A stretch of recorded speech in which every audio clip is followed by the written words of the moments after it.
Trazendo então os exercícios que eu fiz da lista 5, né, de estrutura de dados. Primeiro exercício para implementar um algoritmo que realiza o deslocamento de elementos com base em um número, né? Então aqui eu tenho um array de 50, 40, 30, 20 e 10. Se eu adicionar o número 25, ele tem que ficar à frente do 20 atrás do 30.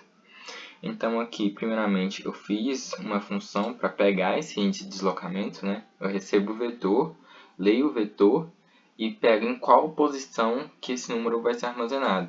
Como é o 25, eu tenho que armazenar ele em 30 e o 20, e eu retorno esse índice. Com base nesse índice, eu tenho a outra função, a deslocamento. Eu pego esse índice, eu pego esse número, percorro todo o vetor, né, fazendo uma cópia, transformando ele em um novo vetor, ou fazendo a cópia. Enquanto eu vejo que aquela posição ali, aquele índice é igual ao índice que eu peguei na função anterior, eu coloco esse índice, né, eu coloco o número nesse índice, no vetor novo. Depois eu faço, termino de preencher o valor com os outros valores daquele vetor e retorno o novo vetor. Então aqui está mais ou menos como funciona: 5, 40, 30, 20 e 10. Passa o número 25, então ele tem que ficar entre o 30 e o 20. E agora eu vou fazer a execução aqui. Isso, o vetor antigo e o novo vetor. Certinho? Agora trazendo aqui para o segundo exercício, que é o exercício de um redimensionamento dinâmico de um vetor. Eu tenho ele aqui. Então o que acontece? É para eu pegar um vetor, caso ele for adicionar e não ter mais espaço naquele vetor, eu tenho que dobrar o vetor e retornar ele, já que o vetor tem um tamanho fixo, né? Então vamos lá. Aqui eu vou pegar pela main, 5, 40, 30, 20 e 1. Eu tenho um vetor de 5 posições e estou tentando adicionar uma nova posição, né? Um novo valor. Como o vetor já está cheio e eu não quero substituir nenhuma dessas posições, eu criei essa função, né, esse método adicionar.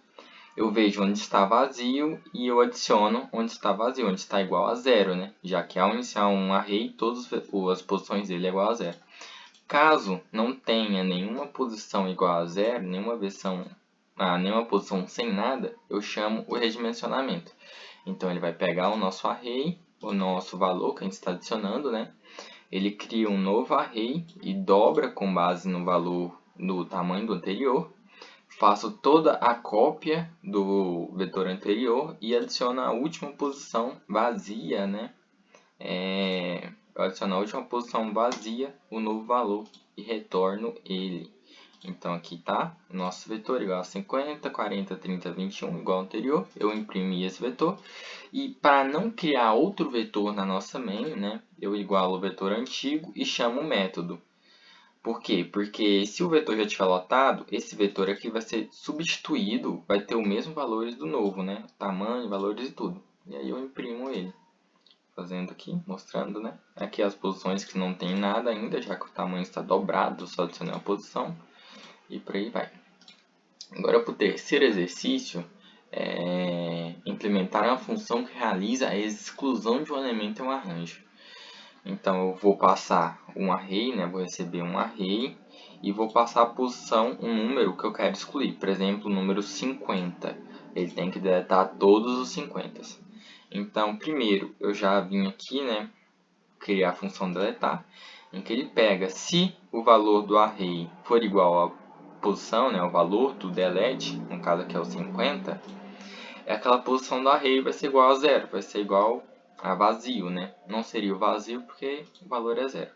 Mas como o nosso vetor não recebe nulo, ele só recebe zero, coloquei zero. E depois eu faço o deslocamento de todo o vetor, pegando aquelas posições que tem zero e deslocando tudo para a esquerda delas, né? Aqui, ó, para a gente fazer um teste. Aquele vetor, ele deletou esse 50, esse 50, esse 50, pegou o 20 e o 1 foi jogando para a esquerda até que eles ficassem nas primeiras posições. As primeiras posições seriam preenchidas e caso tenha valores zerados, eles fiquem na última, né? Então, se eu mudar esse valor aqui de 50 para 20, vai ficar 50, 50, 1.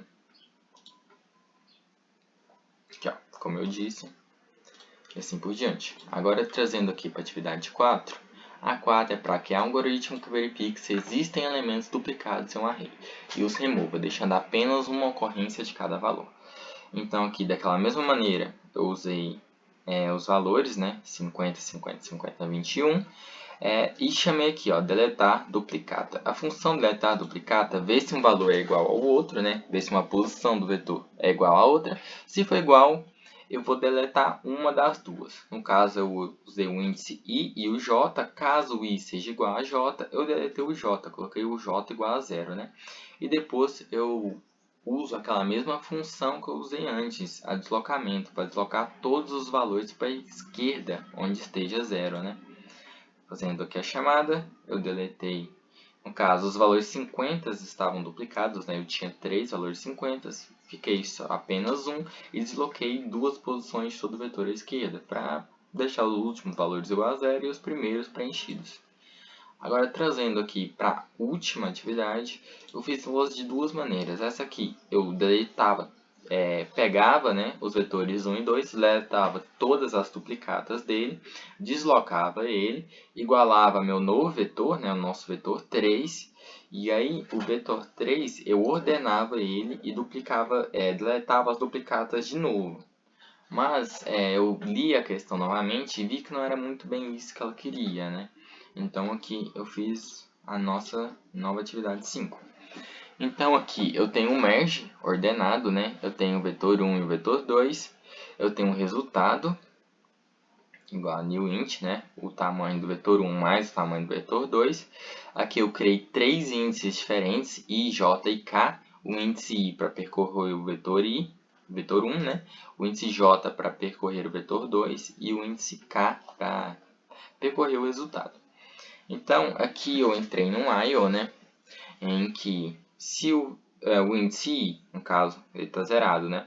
For menor, enquanto ele for menor, né? Que o vetor tamanho 1 e o j for menor que o vetor tamanho 2, vetor 2, tamanho 2, eu tenho aqui, se o i for menor ou igual a vetor j, e vou armazenando o valor em k. Se não, no resultado, né? Se não, se isso for falso, quer dizer que o vetor j é maior que o vetor i. No caso, o vetor 1, né? E aí eu armazeno o valor do vetor 2 aqui em k. Eu faço isso até preencher todo o vetor resultado. E com base nisso, depois eu printo ele. Então aqui eu tenho 1, 20 e 50, eu vou fazer aqui. E aqui eu já tenho os dois vetores transformados em apenas um, todo ordenado.